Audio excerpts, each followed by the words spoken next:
যারা হিন্দু মানুষ তারাই তো কাবা ঘর বানিয়েছে। মোহাম্মদ সাল্লাল্লাহু আলাইহি সাল্লামের বাপ চাচাকে মুসলমান হয়েছিল, ওরা তো সব পত্তলিক, মূর্তি পূজা করত। ওদের মূর্তির নাম ছিল লাত, মানাত, ওজ্জা, হুবল, এগুলো তারা মূর্তি পূজা করত। তারাই তো কাবা ঘর বানিয়েছে, আজও আছে।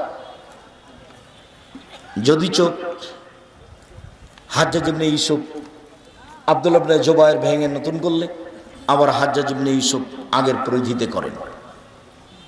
হিন্দুদের টাকা মসজিদ লাগাতে কোনো সমস্যা নেই, হিন্দুদের টাকা দিয়ে ইফতার করাতে কোনো সমস্যা নেই।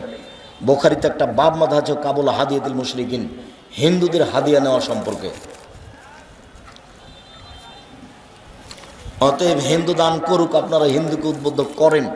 দান করলে ওর দুনিয়াতে সুবিধা হবে, পরকালে কিছু হবে না। লা ইলাহা ইল্লাল্লাহ না বললে পরকালে কোনো সুযোগ নাই। চাঁপানেওয়াদের ভাষা, জয়ী পেলাম না আমি তো কাজ করব কি দিয়ে, ধরার তো আমি জয়ী পাই না, জো পেলাম না। তো লা ইলাহা ইল্লাল্লাহ না বললে পরকালের জয়ী হলো না, ওইটা দিয়ে জো শুরু হলো সুযোগ। লা ইলাহা ইল্লাল্লাহ তখন কোনো সুযোগ নাই।